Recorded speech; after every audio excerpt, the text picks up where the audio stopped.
애오메오니 다이체 꼴이 와 이러세요? 네? 이 하얀 가루 뭐야? 에오메오니 한테 뭘 매우긴 게요야? 여보, 그게 아니라 당신 우리 애 엄마 아니잖아. 걔인데 왜 할매언니 장례식을 준비하해? 와. 몰라에 세월지한 CCTV에 다 찍혔어요. 당신 악마야? 시어머니가 쓰러진 후 아내의 가방에서 나온 소름 돋는 물건. 결혼 생활 1년.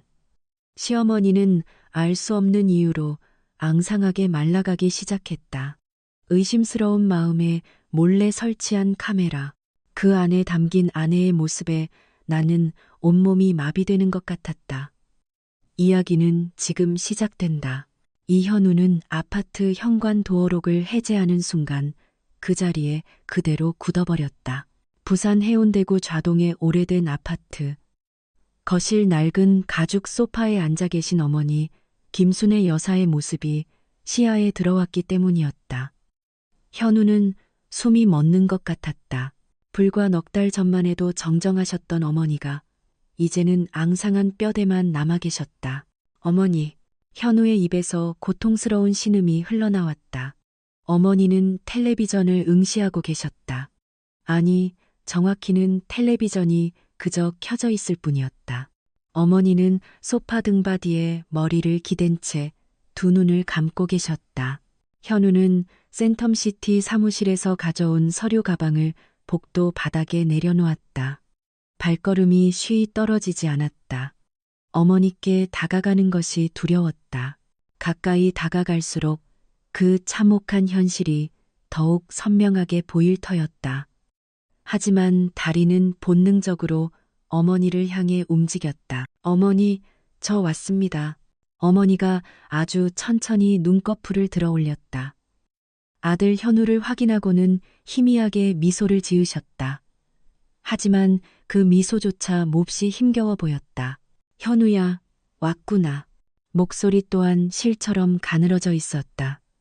현우는 어머니의 곁에 주저앉았다. 주름지고 마디 굵은 어머니의 손을 잡았다. 앙상하게 뼈만 남은 손이었다.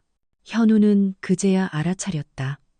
어머니가 입고 계신 몸빼 바지가 헐렁하다 못해 흘러내릴 지경이라는 것을 얼굴에는 혈색이라고는 찾아볼 수 없었다. 어림잡아 20kg은 좋게 빠지신 듯했다. 어머니, 어디 많이 편찮으신 겁니까? 어머니는 그저 고개를 가로저으셨다. 괜찮다. 나이 들면 다 그런 게지. 하지만 전혀 괜찮아 보이지 않았다. 그때 주방에서 아내 최지영이 나왔다.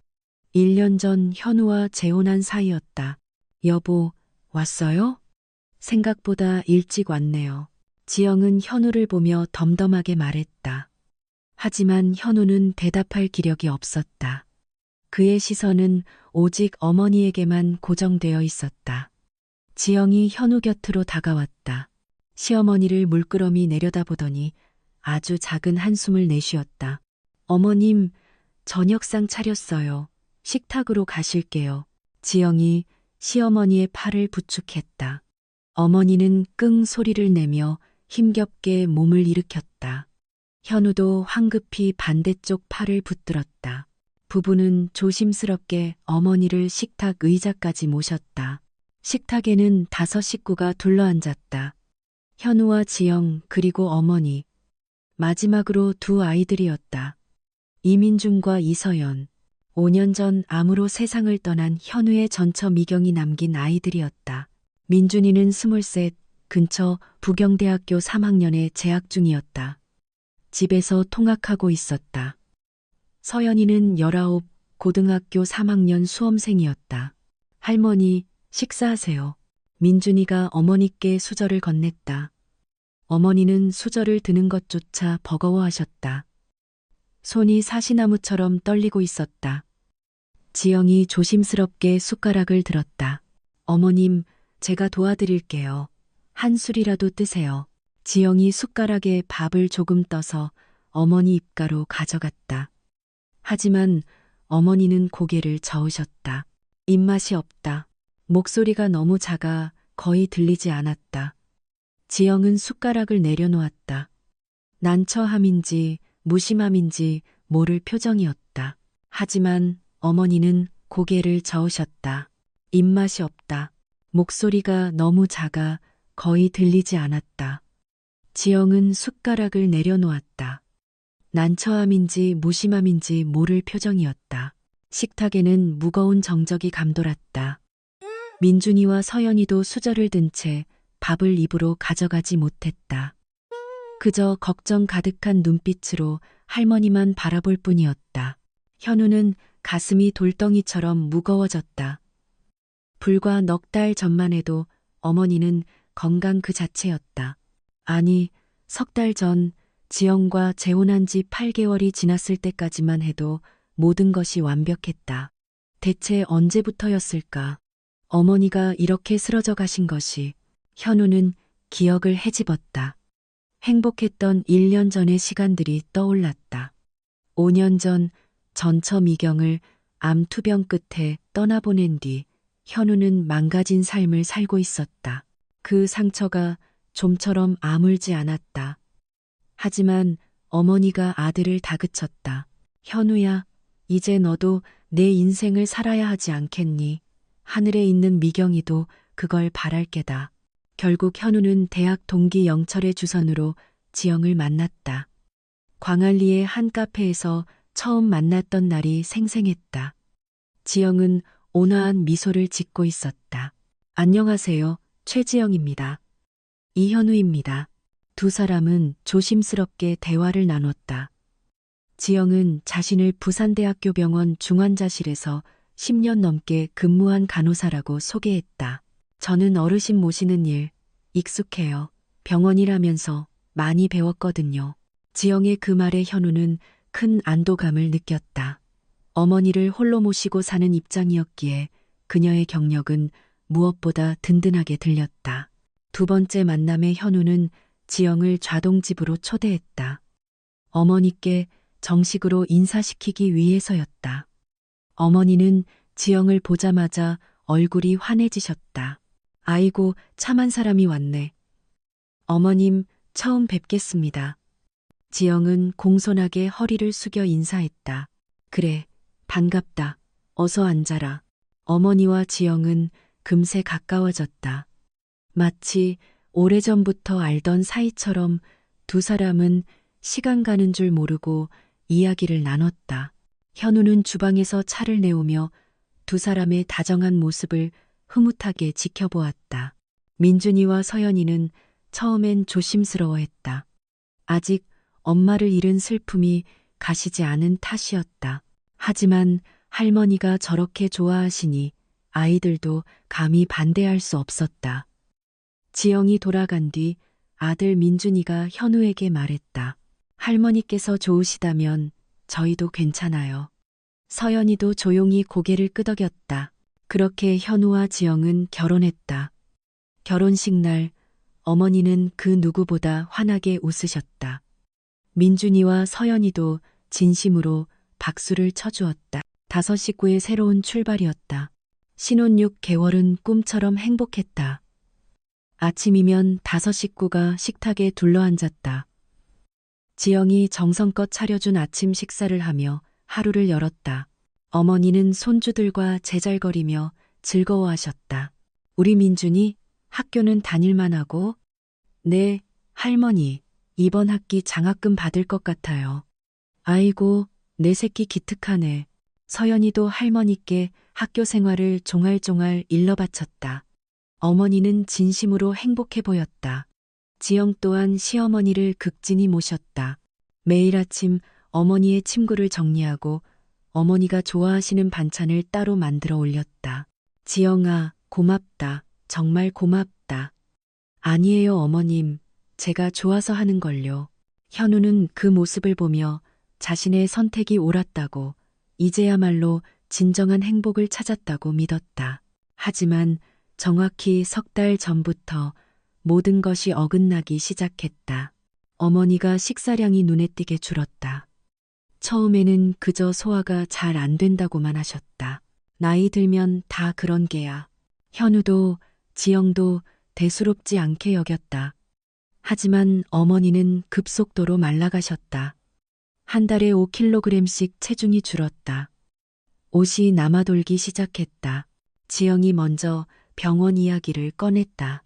여보, 어머님 아무래도 병원에 한번 모시고 가야겠어요.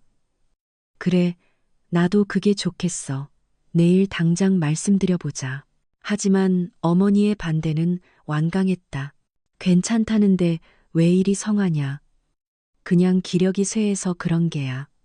어머니, 그래도 검사는 받아보셔야죠. 됐다, 현우야. 병원 갈 필요 없다. 어머니는 병원 이야기만 나오면 불같이 화를 내셨다.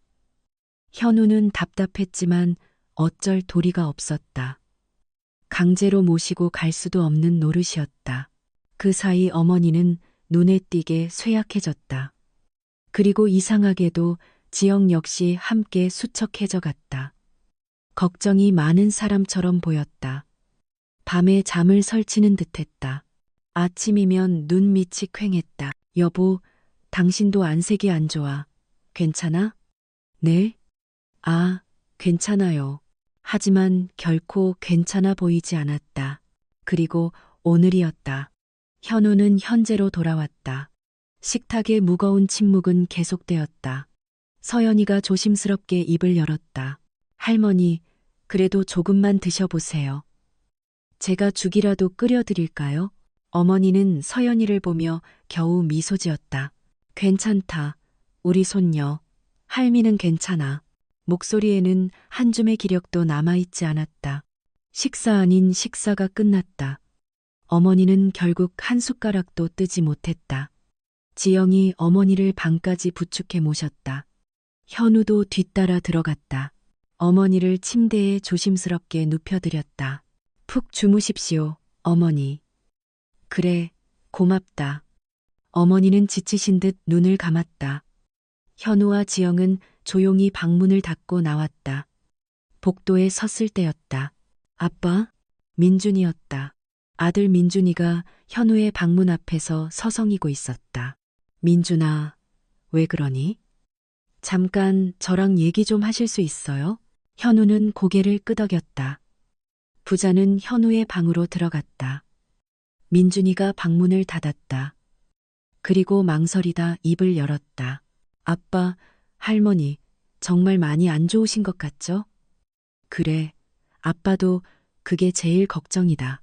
민준이는 입술을 깨물었다. 무언가 할 말이 있는데 차마 입이 떨어지지 않는 표정이었다. 민준아, 무슨 할 말이라도 있어? 그게요. 네, 죄송해요. 민준이는 힘없이 방을 나갔다. 현우는 홀로 침대에 걸터 앉았다. 아들의 말이 뇌리를 떠나지 않았다. 이상한 것 같지 않으세요? 현우는 고개를 세차게 저었다. 말도 안 되는 의심이었다. 지영은 그런 사람이 아니었다. 누구보다 어머니를 위했던 사람이었다.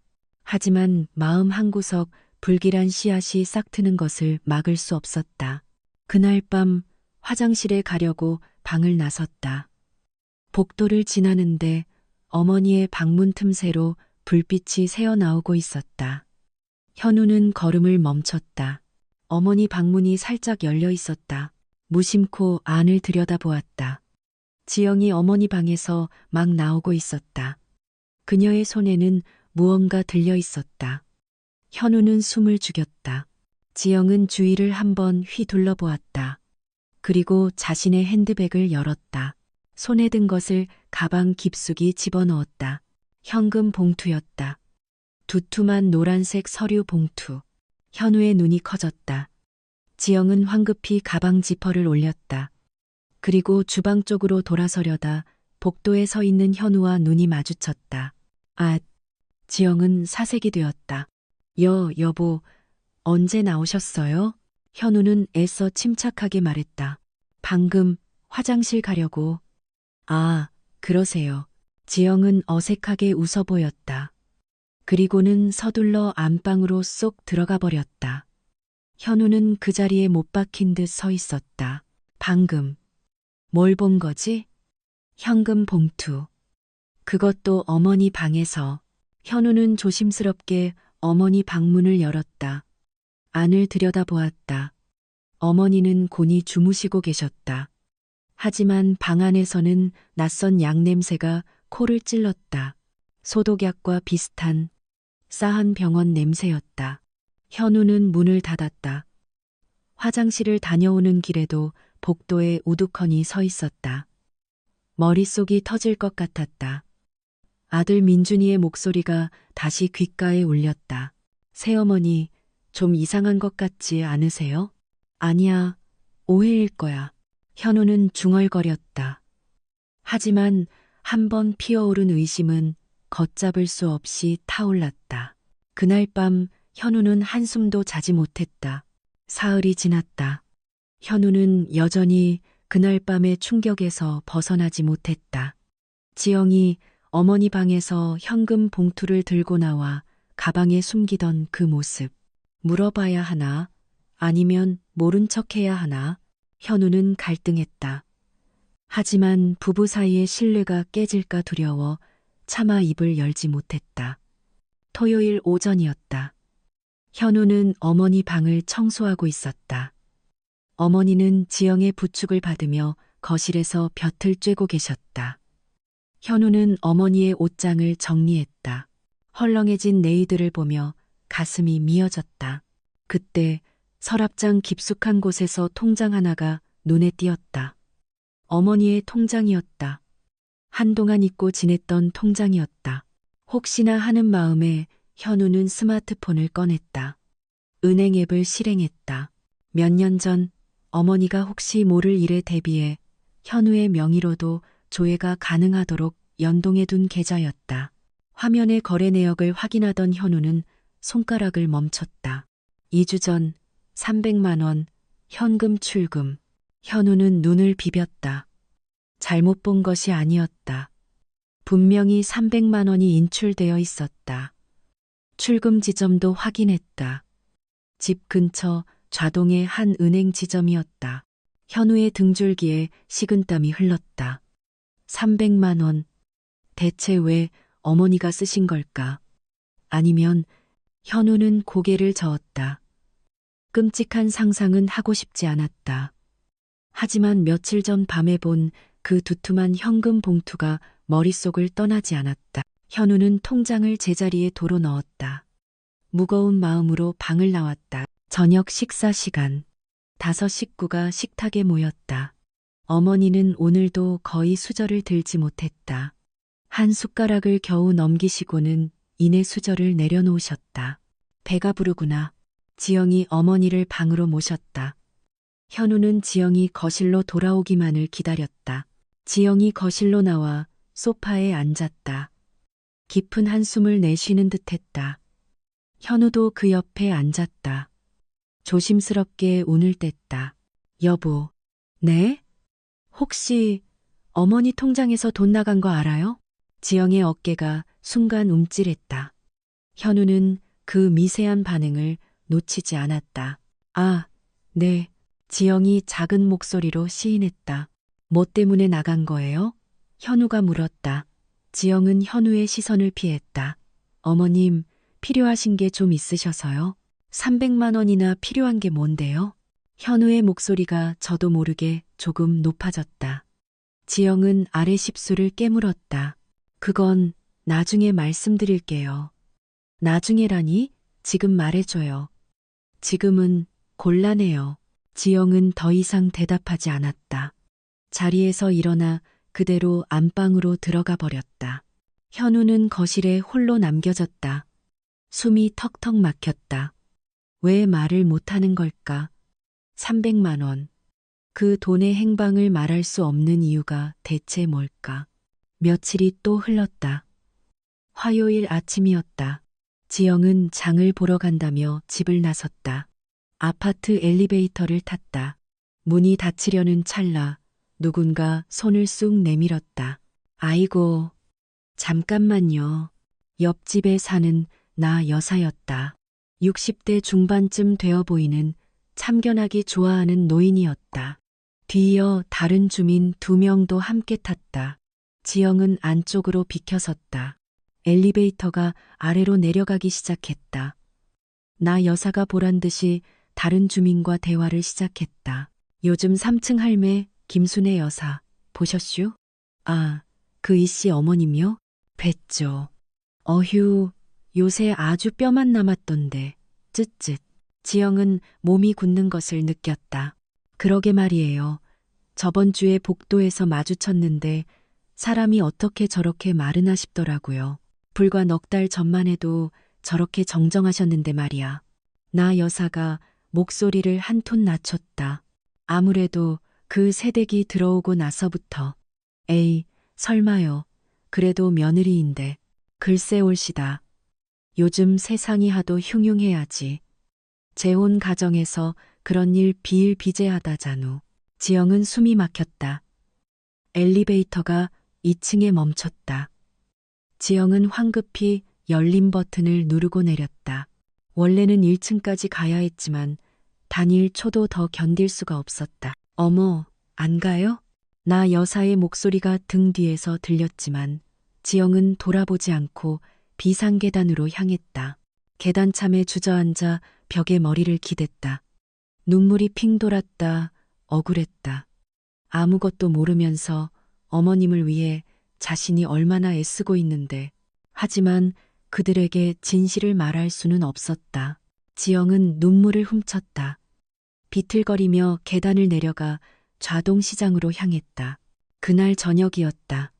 현우는 불안한 마음에 다시 어머니의 통장 내역을 확인했다. 혹시나 하는 마음 때문이었다. 화면을 보던 현우는 그 자리에 얼어붙었다. 3일 전 500만 원 현금 출금. 또 빠져나갔다. 이번에는 500만 원이었다.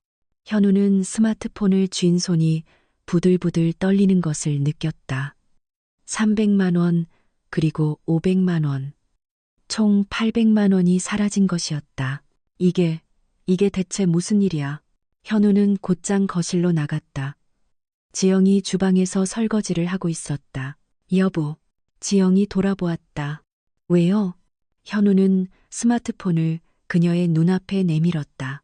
또 나갔어. 이번엔 500만 원이야. 지영의 얼굴이 하얗게 질렸다. 대체 뭐 하는 거야? 이 돈 다 어디에 쓰는 거냐고. 현우의 고함 소리에 서연이가 자기 방에서 놀라 튀어나왔다. 아빠, 무슨 일이에요? 아니다, 너는 들어가 있어. 현우가 손을 저었다. 서연이는 불안한 눈으로 아빠와 지영을 번갈아 보다가 천천히 방으로 돌아갔다. 지영이 조용한 목소리로 말했다. 여보, 나중에 다 설명할게요. 지금은. 도대체 나중이 언제야? 800만 원이야. 800만 원이 사라졌다고. 현우는 이성을 잃기 직전이었다. 제발, 제발 조금만 기다려줘요.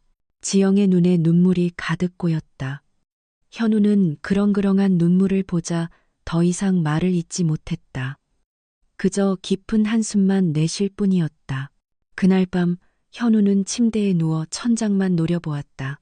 800만 원. 어머니의 노후 자금이었다. 그 돈이 대체 어디로 간 걸까? 며칠이 더 지났다. 주말 오전이었다. 지영이 외출 준비를 서둘렀다. 어디가? 현우가 물었다. 잠깐 볼 일이 있어서요. 무슨 일인데? 그냥 개인적인 일이에요. 지영은 또다시 대답을 회피했다. 현우는 불길한 예감에 휩싸였다. 몇 시쯤 들어오는데? 1시간이면 돼요. 지영은 서둘러 현관을 나섰다. 현우는 거실 창문으로 아파트 단지를 나가는 지영의 뒷모습을 지켜보았다. 그리고 결심했다. 재킷을 집어들고 현관문을 박차고 나갔다. 아빠, 어디 가세요? 민준이가 물었다. 잠깐 나갔다 올게. 현우는 엘리베이터를 기다릴 시간도 없이 비상계단으로 뛰어내려갔다. 1층 로비를 지나 밖으로 나갔다. 지영이 저만치 앞서 걸어가고 있었다. 현우는 들키지 않도록 기둥 뒤에 숨어가며 멀찍이 거리를 두고 뒤따랐다. 지영은 아파트 정문을 나가 버스 정류장이 아닌 그 옆 상가 주차장으로 향했다. 현우는 화단 나무 뒤에 몸을 숨겼다. 주차장 구석에 검은색 세단 한 대가 정차해 있었다. 차에서 말끔한 정장 차림의 남자가 내렸다. 50대 초반쯤 되어 보였다. 지영이 그 남자에게 다가갔다. 두 사람은 가볍게 목례를 나누었다. 현우는 숨을 죽였다. 저 남자는 누구지? 남자가 뒷좌석 문을 열어주었다. 지영이 차에 올라탔다. 남자도 운전석이 아닌 조수석에 탔다. 두 사람은 차 안에서 무언가 심각한 이야기를 나누기 시작했다. 현우는 조금 더 가까이 다가갔다. 하지만 차창이 닫혀 있어 대화 내용은 들리지 않았다. 약 30분이 흘렀다. 차 안에서 서류 봉투가 오가는 것이 보였다. 남자가 수첩에 무언가를 받아 적자 지영이 고개를 끄덕였다. 그리고 지영이 핸드백을 열었다. 안에서 하얀 대봉투를 꺼냈다. 남자에게 건넸다. 현우의 눈이 커졌다. 돈이었다. 의심할 여지 없이 돈 봉투였다. 남자는 봉투를 받아 열어보지도 않고 안주머니에 넣었다. 그리고 고개를 끄덕였다. 지영이 차에서 내렸다. 남자도 따라 내렸다. 남자는 지영의 어깨를 툭툭 두드리며 무언가 격려하는 듯한 말을 했다. 입모양이 고생하셨습니다. 같았다. 지영은 고개를 깊이 숙여 인사했다. 남자는 차를 몰고 주차장을 빠져나갔다. 지영은 그 자리에 잠시 우두커니 서 있었다. 깊은 한숨을 내쉬는 듯 하더니 이내 아파트 쪽으로 발걸음을 돌렸다. 현우는 재빨리 나무 뒤로 몸을 숨겼다. 지영이 현우 앞을 스쳐 지나갔다. 현우는 그 자리에 한참 서 있었다. 온몸이 식은땀으로 축축했다. 지금 내가 뭘 본 거지? 낯선 남자, 서류, 그리고 돈. 현우는 무심코 주차장 바닥을 보았다. 지영과 남자가 섰던 자리에 무언가 하얀 것이 떨어져 있었다. 다가가서 집어들었다. 명함이었다. 부산 메모리얼 대표, 전문 장례 지도사, 박상철. 현우는 명함을 보는 순간 온몸이 얼어붙었다. 장례, 지도사? 손이 격렬하게 떨렸다. 왜 지영이 장례 지도사를 만나는 거지? 그것도 800만 원의 행방이 묘연한 이 시점에 몰래 돈까지 주면서 현우는 명함을 주머니에 쑤셔 넣었다. 무거운 발걸음을 옮겨 아파트로 돌아갔다. 현관문을 열고 들어서자 지영이 주방에 있었다. 다녀왔어요. 지영이 태연하게 인사했다. 현우는 대답할 수 없었다. 그저 고개만 끄덕이고는 자기 방으로 직행했. 문을 닫고 침대에 주저앉았다. 주머니에서 젖은 명함을 다시 꺼내 보았다. 박상철, 전문 장례 지도사. 왜 어머니는 뼈만 남을 정도로 말라가고 있다. 그리고 아내 지영은 장례 지도사를 만나고 있다. 돈까지 주면서 현우는 그 끔찍한 조합을 애써 머릿속에서 지우려 했다. 설마 아니겠지. 현우는 고개를 저었다. 아니야, 지영이 그럴 리가 없어. 하지만 의심의 불길은 걷잡을 수 없이 타올랐다. 그날 밤 아들 민준이가 다시 현우의 방문을 두드렸다. 아빠, 들어가도 돼요? 들어와라. 민준이가 조용히 들어와 문을 닫았다. 아빠, 저 소문 들었어요. 무슨 소문? 민준이는 조심스럽게 말했다. 이 아파트예요. 할머니 얘기가 돈대요. 현우는 귀가 쫑긋했다. 무슨 얘긴데? 새어머니가 할머니를. 민준이는 차마 말을 끝까지 잇지 못했다. 하지만 현우는 그 뒷말이 무엇인지 알 수 있었다. 누가 그런 소리를 해. 제 친구 어머니한테 들었대요. 아파트 분여회에서 다들 수군거린다고. 현우는 주먹을 불끈 쥐었다. 동네에 소문까지 났단 말인가. 아내가 시어머니를 학대하고 있다는 흉흉한 소문이. 민준아, 그런 말 함부로 옮기는 거 아니다. 새어머니가 그럴 뿐 아니셔. 현우는 스스로를 다그치듯 말했지만 목소리에 힘이 없었다. 네. 민준이는 방을 나갔다. 현우는 다시 혼자가 되었다. 800만 원, 장례 지도사, 그리고 동네의 흉흉한 소문. 모든 증거가 안에 지영을 가리키고 있었다. 현우는 두려웠다. 진실이 무엇인지 알아내는 것이 끔찍하게 두려워졌다. 하지만 알아내야만 했다. 어머니를 지켜야 하니까.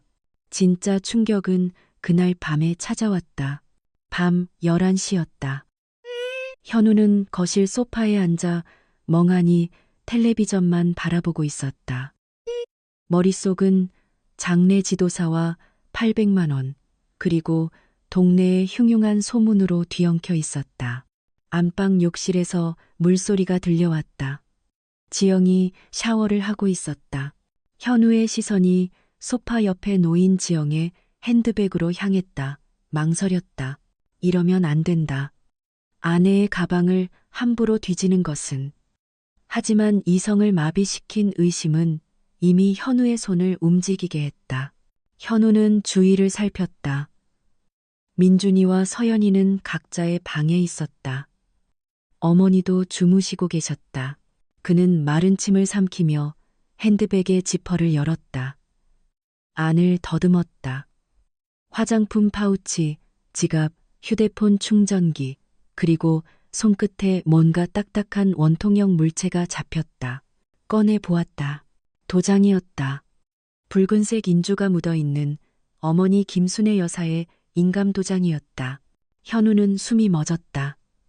왜 어머니의 인감도장이 지영의 가방 안에 들어있는 거지? 현우는 공포에 질려 가방 안을 더 깊숙이 뒤졌다. 손가락에 얇은 종이가 걸렸다. 꺼내 보았다.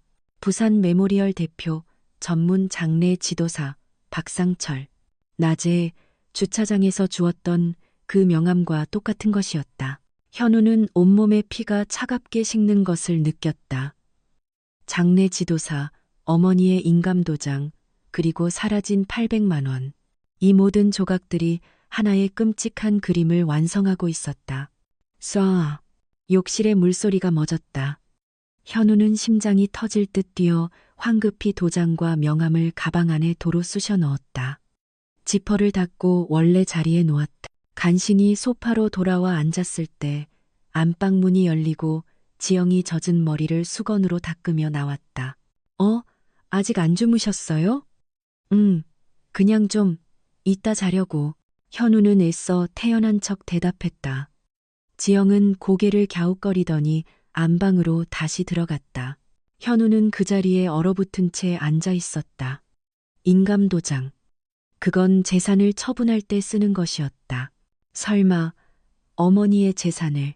현우는 더 이상 생각하고 싶지 않았다. 다음 날 점심시간. 현우는 도저히 일이 손에 잡히지 않았다. 그는 회사 근처 식당에서 친구 영철을 만났다. 1년 전 지영을 소개해줬던 바로 그 친구였다. 현우야, 너 무슨 일 있냐? 얼굴이 왜 반쪽이 됐어? 영철이 걱정스럽게 물었다. 현우는 한참을 망설였다. 그리고 지난 몇 주간 있었던 모든 일을 털어놓았다.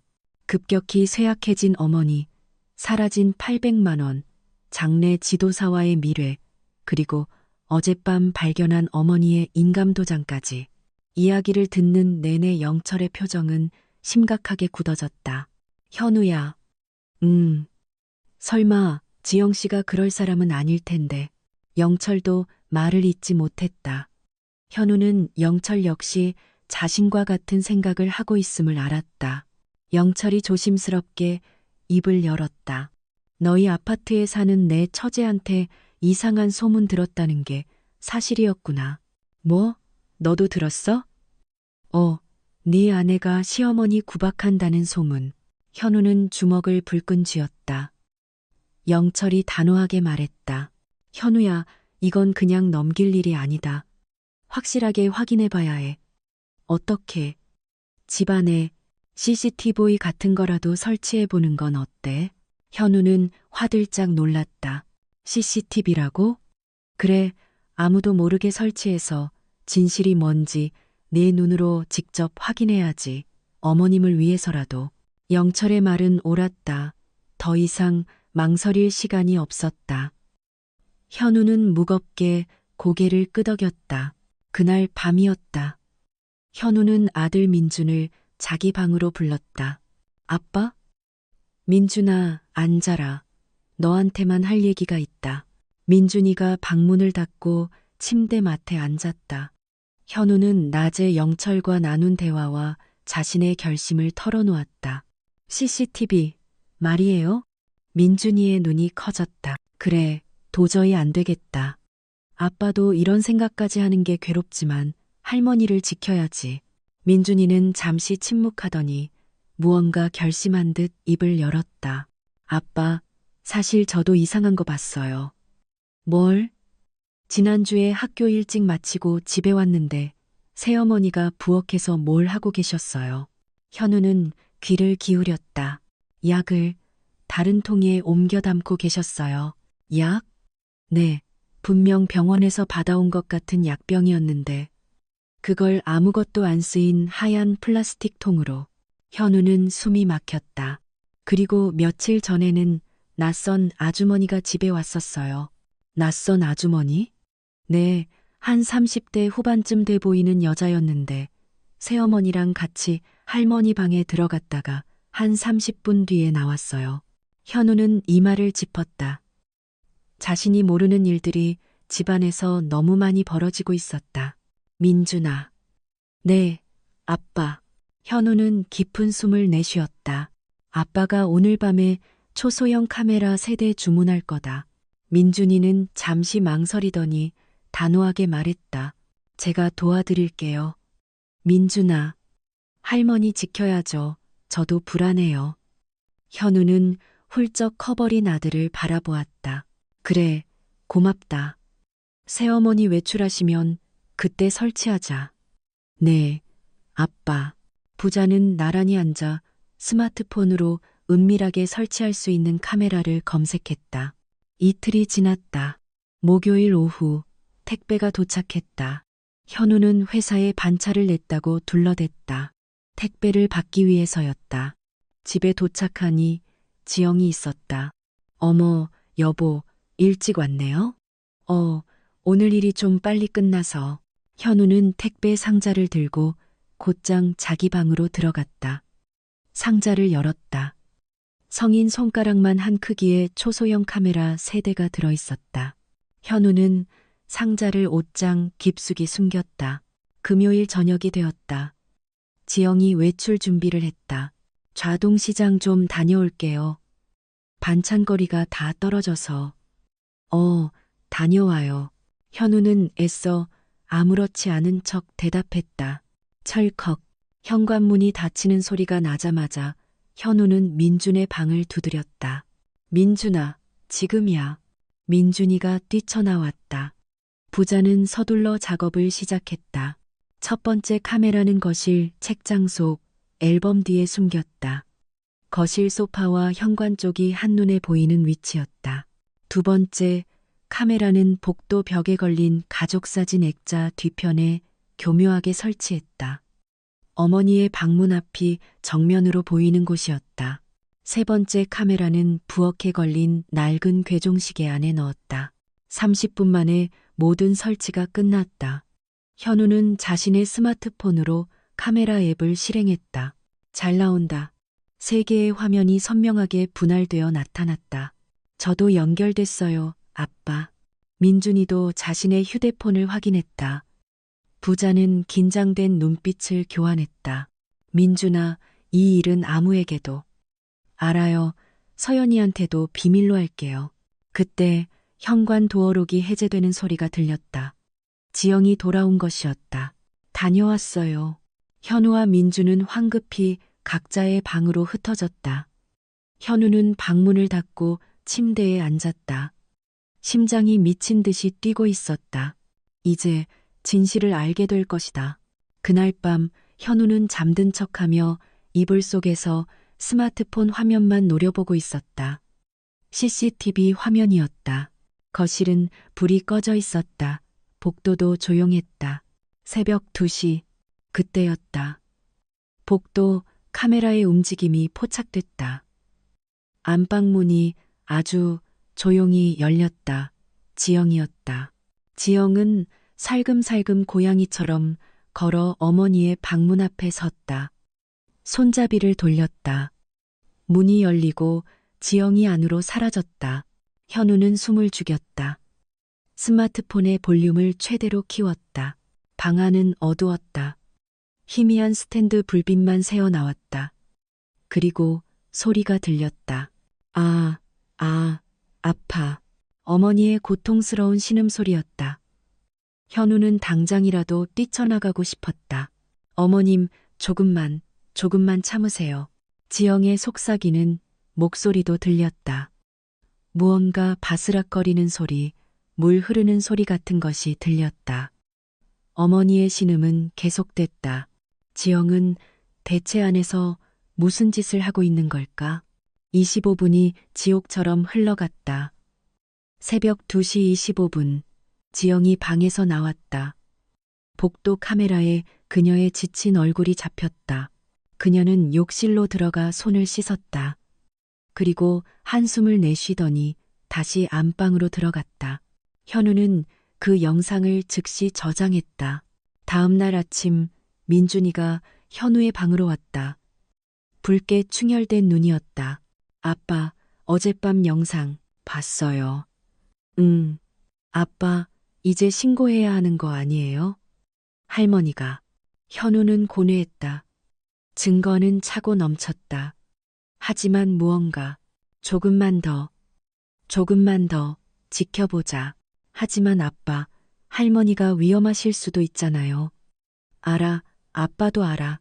하지만 실수하면 안 돼. 민준이는 불안한 얼굴로 방을 나갔다. 현우는 휴대폰을 켰다. 증거들을 다시 정리했다. 1. 어머니 인감도장. 2. 장례 지도사 명함. 3.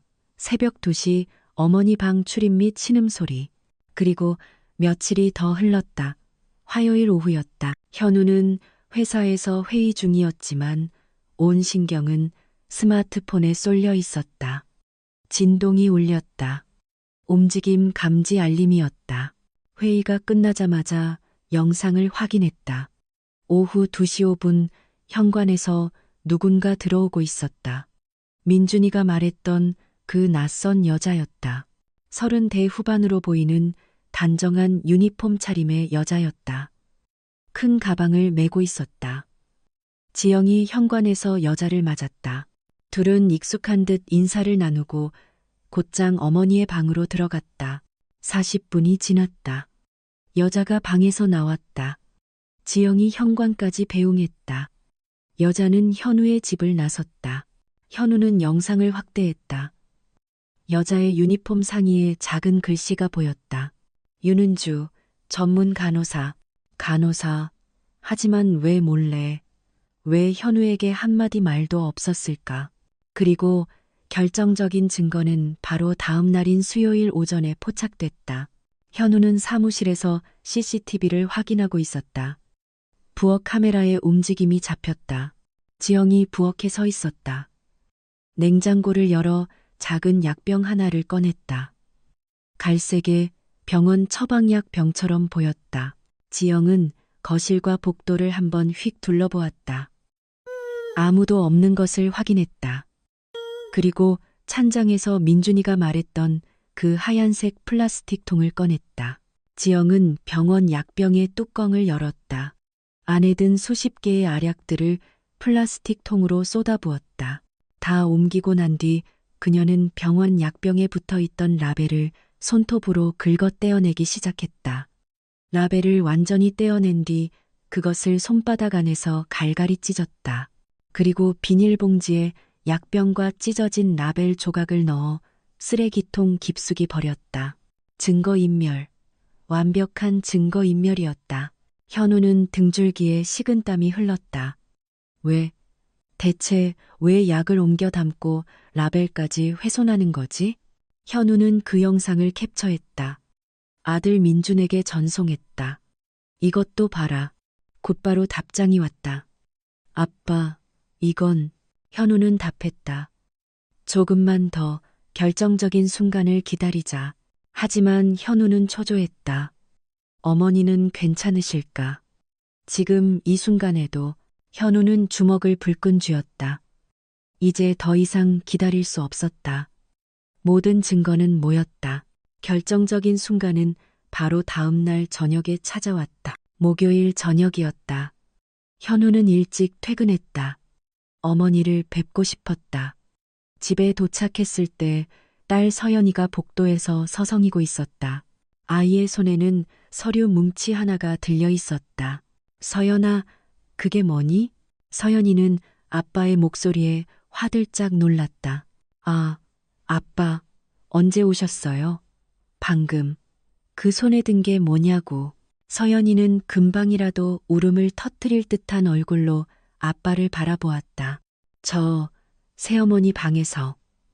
현우는 숨이 멎었다. 가방 안에 있길래 서연이가 떨리는 손으로 서류를 건넸다. 현우는 서류를 받아들었다. 그리고 첫 페이지를 펼쳤다. 생전 장례식 계약서. 그 글자를 보는 순간 현우는 온몸에 피가 역류하는 것 같았다. 생전, 장례식. 한 장 한 장 넘겼다. 날짜가 적혀 있었다. 다음 주 토요일이었다.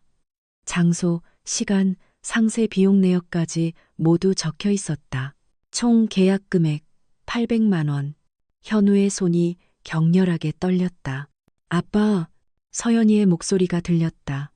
현우가 고개를 들자 딸아이가 울고 있었다. 새어머니가 할머니를. 바로 그때였다. 지금 뭐 하는 거예요? 지영의 차가운 목소리였다. 현우와 서연이가 동시에 돌아보았다. 지영이 복도 끝에 서 있었다. 장을 보고 온 듯 양손에 장바구니가 들려 있었다. 지영의 시선이 현우의 손에 들린 서류로 향했다. 그녀의 얼굴이 하얗게 질렸다. 그걸 어떻게? 지영은 곧 서연이를 노려보았다. 딸아이가 한 지심을 알아챈 것이다. 서연이, 너 내 방에 들어갔니? 지영의 목소리가 날카롭게 높아졌다. 서연이는 겁에 질려 뒤로 물러섰다. 저는 그냥 확인하려고. 확인? 남의 방을 함부로 뒤져서 확인해? 지영이 장바구니를 바닥에 내팽개치고 다가왔다. 현우가 두 사람 사이를 가로막았다. 여보, 진정해. 진정하라고요? 지금 서연이가 내 방을 뒤졌어요. 서연이가 울음을 터뜨리며 소리쳤다. 왜 숨기는 건데요? 할머니한테 도대체 무슨 짓을 하는 거냐고요. 서연아, 당신은 우리 엄마가 아니잖아요. 서연이는 그 말을 내뱉고는 자기 방으로 뛰어들어가 문을 쾅 닫아버렸다. 복도에는 현우와 지영 단둘만 남았다. 숨막히는 침묵이 흘렀다. 지영의 눈에 눈물이 고였다. 여보, 현우는 서류를 들어 올렸다. 이게 뭐야? 그건 생전 장례식이요. 다음 주 토요일. 날짜까지 잡았어. 지영은 입술만 파르르 떨 뿐 대답하지 못했다. 800만 원. 어머니 통장에서 사라진 돈이 이거였어? 여보, 제발. 그게 아니라.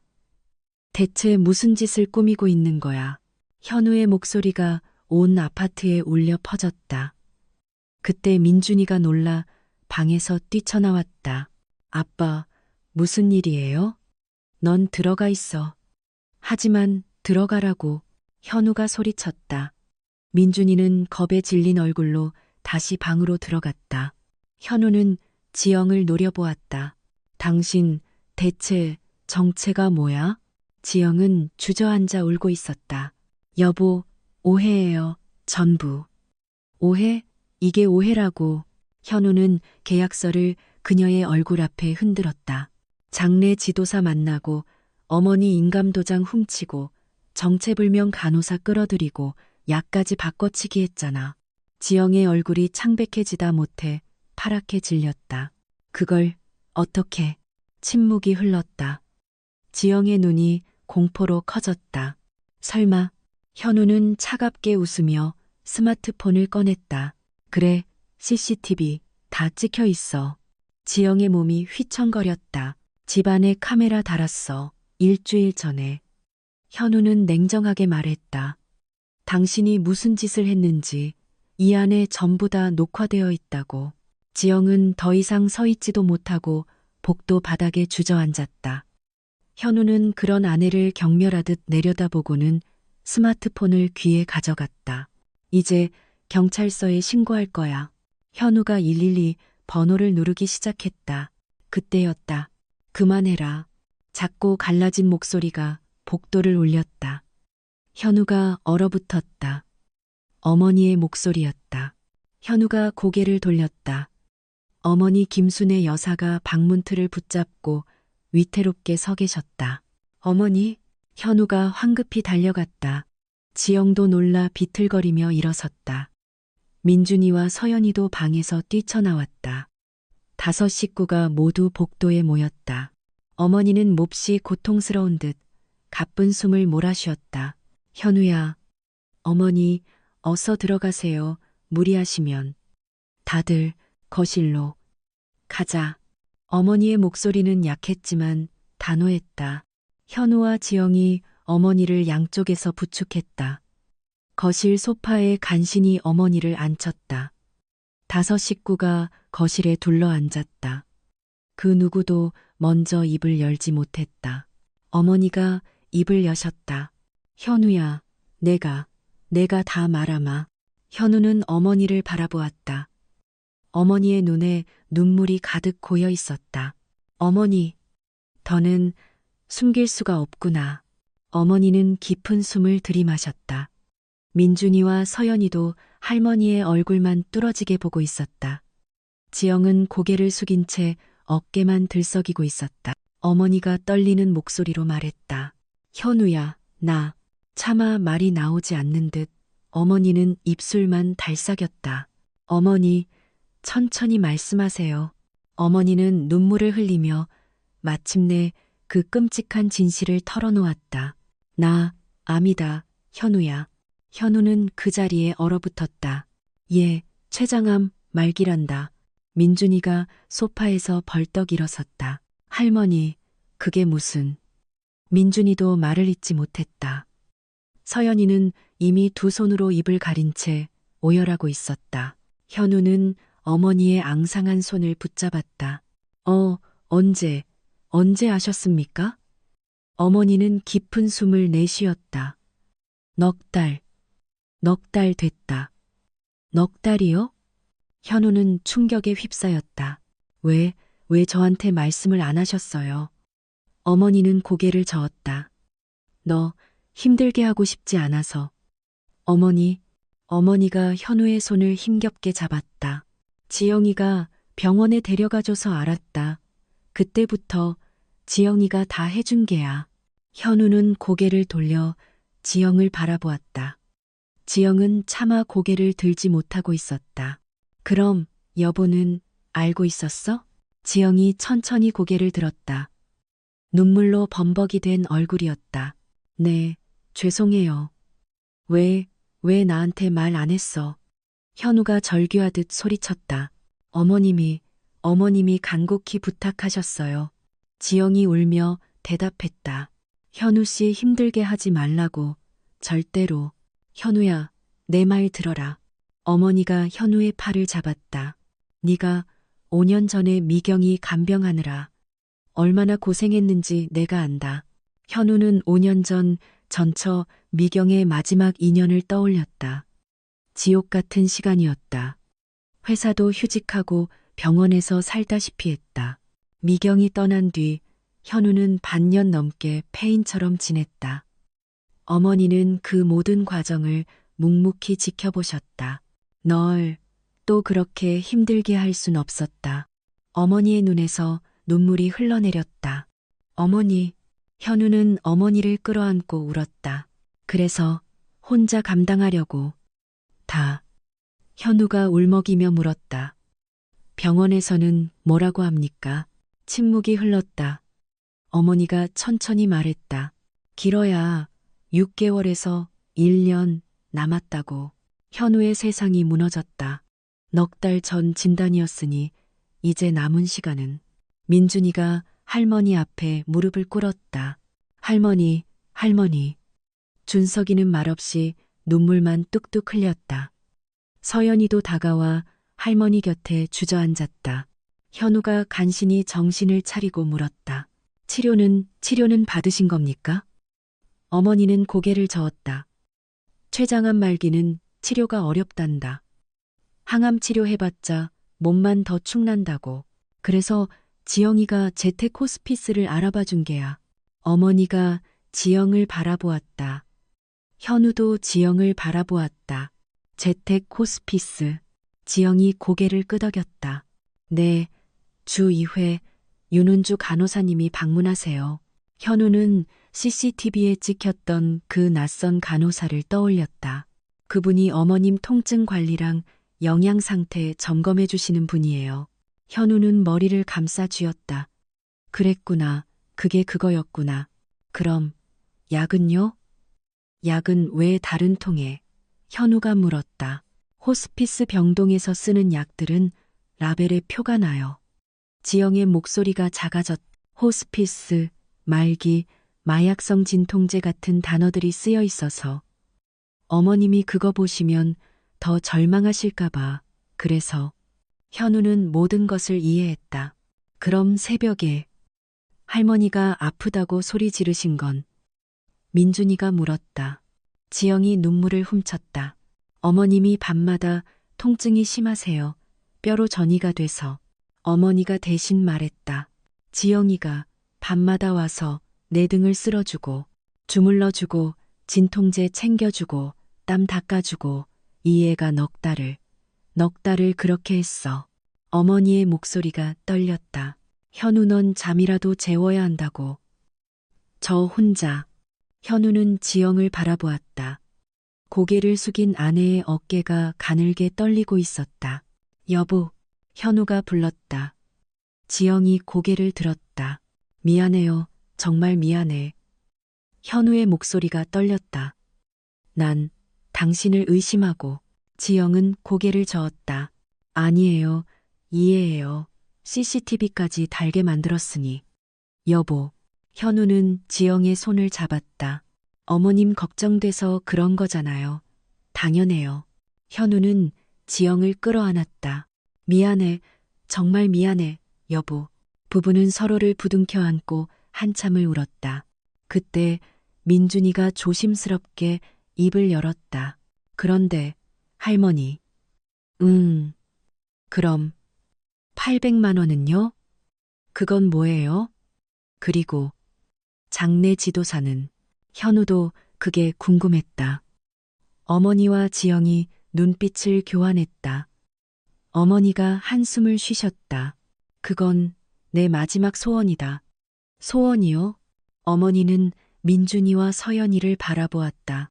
내가 죽기 전에 내 발로 서서 너희들한테 사랑한다고 고마웠다고 직접 말하고 싶었다. 어머니의 눈에서 다시 눈물이 흘렀다. 죽어서 관 속에 누워서 듣는 게 아니라 살아있을 때 너희 눈을 보면서. 현우는 무슨 말인지 알 것 같았다. 설마 그게 생전 장례식이에요?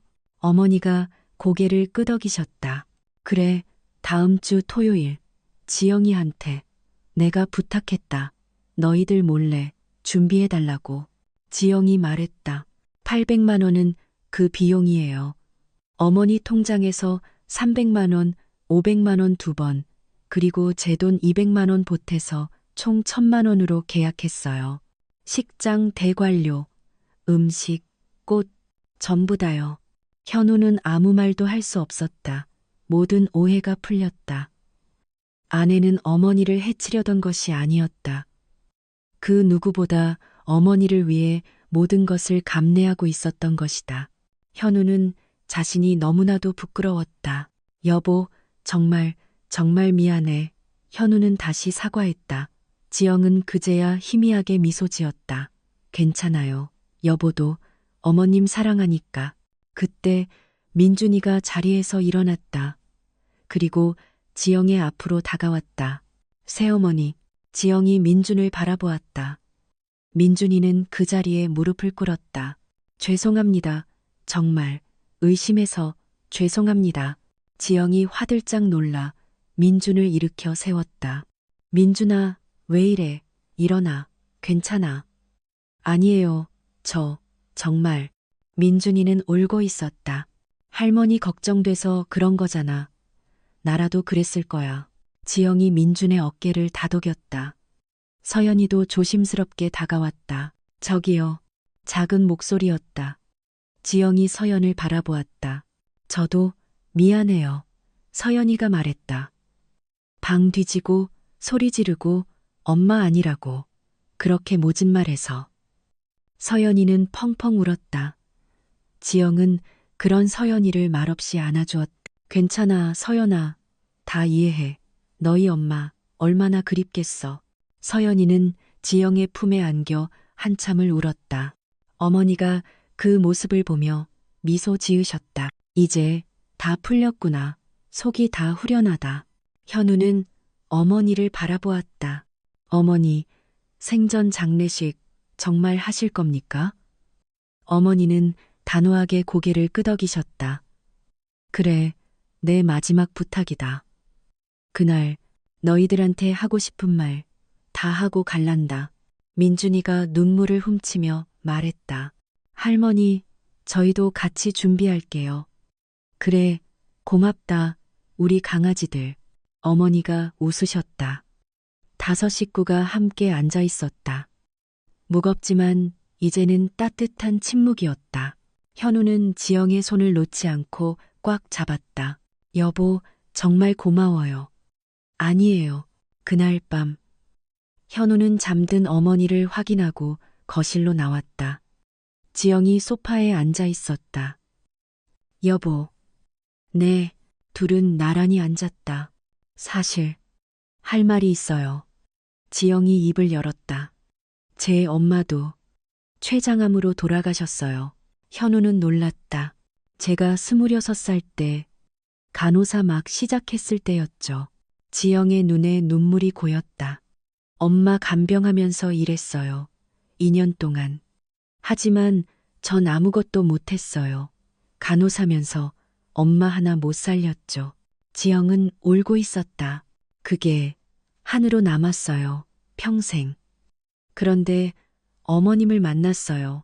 꼭 우리 엄마 같았죠. 지영이 현우를 바라보았다. 그래서 결혼한 거예요. 어머님, 제 엄마처럼 모시고 싶어서, 이번엔 제대로 하고 싶어서. 그런데 넉 달 전에 어머님이 똑같은 병 진단을 받으셨어요. 지영의 목소리가 떨렸다. 하늘이 무너지는 것 같았지만 한편으론 이게 엄마가 주신 마지막 기회다 싶었어요. 우리 엄마한테 못했던 거 어머님께 다 해드리자고. 현우는 지영을 끌어안았다. 아무 말도 할 수 없었다. 밤마다 어머님 등 주무를 때 사실은 우리 엄마 만지는 것 같았어요. 그래서 버틸 수 있었어요. 미안해, 여보. 정말 미안해. 현우는 아내의 등을 쓸어주며 울었다. 그때였다. 어머니, 민준이와 서연이가 복도에 서 있었다. 다 들었어요. 두 아이가 지영의 앞으로 다가왔다. 그리고 동시에 무릎을 꿇었다. 민준아, 서연아. 어머니, 민준이가 불렀다. 정말 감사해요. 할머니 그렇게 돌봐주셔서 저희는 그것도 모르고. 어머니, 죄송해요. 서연이가 울며 말했다. 이제 진짜 저희 어머니가 되어주세요. 지영은 두 아이를 끌어안았다. 고마워. 민준아, 서연아, 고마워. 내 식구가 그렇게 한참을 부둥켜 안고 울었다. 일주일이 지났다. 토요일 오후였다. 장례식장에는 하얀 국화꽃이 가득했다.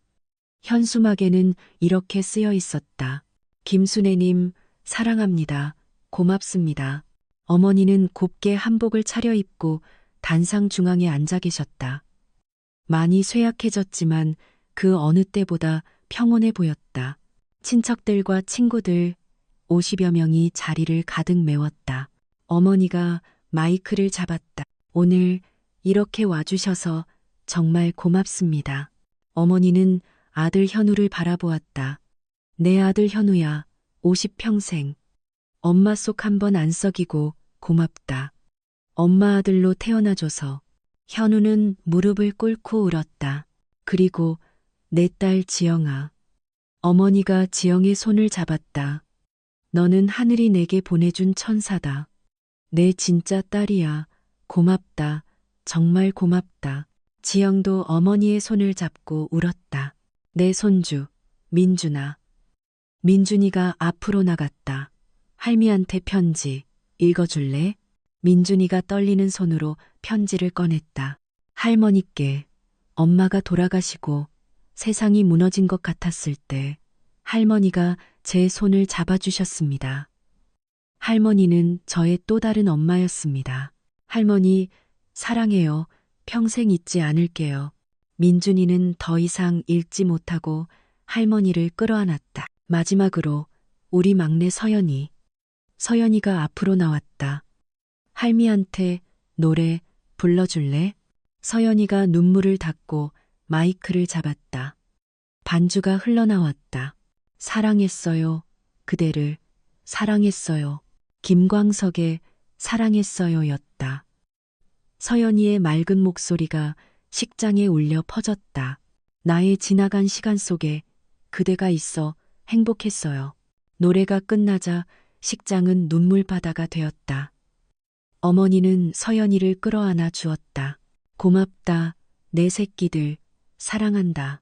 어머니는 자리에 모인 모든 사람에게 손을 흔들었다. 여러분 모두 행복하세요. 저는 정말 행복한 인생이었습니다. 사람들이 모두 일어나 기립박수를 울면서 치는 박수였다. 그 생전 장례식이 끝나고 정확히 일주일 뒤였다. 토요일 새벽. 어머니는 모든 가족이 지켜보는 가운데 평화롭게 눈을 감으셨다. 마치 잠을 자는 듯 얼굴에는 희미한 미소가 걸려 있었다. 어머니, 편히 가세요. 현우와 지영, 민준과 서연은 어머니의 마지막 길을 함께 배웅했다. 1년이 지났다. 봄이 다시 찾아왔다. 현우와 지영, 민준과 서연. 내 식구는 어머니의 산소를 찾았다. 어머니 저희 왔어요. 현우가 산소 앞에 섰다. 어머니, 저 지영이랑 같이 호스피스 병동에서 봉사활동 시작했어요. 어머니가 가르쳐 주신 사랑, 저희도 나누려고요. 지영이 웃으며 말했다. 어머님, 민준이 이번에 복학해서 장학금 탔어요. 민준이가 쑥스러운 듯 머리를 극적였다. 할머니, 서연이가 산소를 껴안았다. 저 대학 합격했어요. 간호학과예요. 할머니랑 어머니처럼 멋진 간호사 될게요. 현우는 환하게 웃고 있는 어머니의 사진을 바라보았다. 어머니, 보고 계시죠? 저희 이렇게 진짜 가족이 됐어요. 어머니 덕분이에요. 네 사람은 산소 앞에 나란히 섰다. 따뜻한 봄바람이 그들을 감쌌다. 마치 하늘에 있는 어머니의 다정한 손길처럼.